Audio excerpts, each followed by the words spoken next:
અમદાવાદના પાલડી વિસ્તારમાં એએમસી દ્વારા અશાંતતાનો ભંગ કરનાર બંગલા સામે મોટી કાર્યવાહી હાથ ધરવામાં આવી છે, જેમાં પાલડીના કોચરબ આશ્રમ પાછળ આવેલી નૂતન સર્વોદય સોસાયટીમાં મુસ્તુફા માણેકચંદના બંગલામાં થયેલા ગેરકાયદે બાંધકામને તોડી પાડવાની કામગીરી આજે ચુસ્ત પોલીસ બંદોબસ્ત વચ્ચે શરૂ કરવામાં આવી હતી।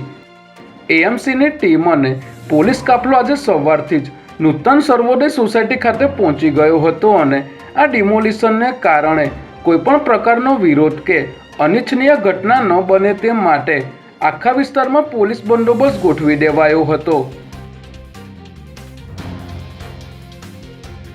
અમદાવાદમાં વાસી ઉત્તરાયણની ઢળતી સાંજે ગુલબાઈ ટેકરામાં આવેલ પંચવટી વિસ્તારના એક ફ્લેટના ટેરેસ પર હાઈ પ્રોફાઇલ દારૂ પાર્ટીનું આયોજન કરવામાં આવ્યું હતું। કુશલ શાહ નામના વ્યક્તિએ ગેટ ટુગેધરના નામે ડીજે મ્યુઝિક અને ડાન્સ સાથે દારૂ પાર્ટી યોજી હતી। ડીજેના ઊંચા અવાજ અને નશામાં ધૂત યુવકો દ્વારા ધમાલ શરૂ થતાં સ્થાનિક રહેવાસીઓએ કંટ્રોલ મેસેજ કર્યો હતો, જેથી પોલીસે અહીં રેડ પાડી હાજર 30 લોકોમાંથી 12 યુવક અને 4 યુવતીને નશો કરેલી હાલતમાં ઝડપી લીધા હતા, જ્યારે સ્થળ પરથી પોલીસે દારૂની મોંઘી બોટલો અને હુક્કા સહિતની ચીજવસ્તુઓ કબજે કરી હતી।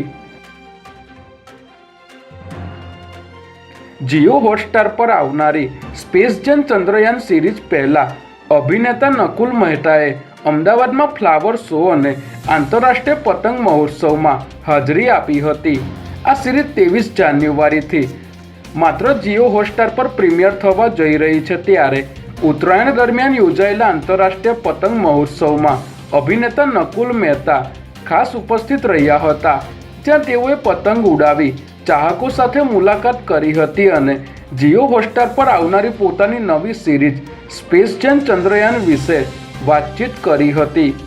આ સિરીઝમાં ચંદ્રયાન 2 પછી હાર ન માનનારા અને ચંદ્રયાન 3ને સફળ બનાવનારા વૈજ્ઞાનિકોની કહાની પર પ્રકાશ પાડવામાં આવ્યો છે।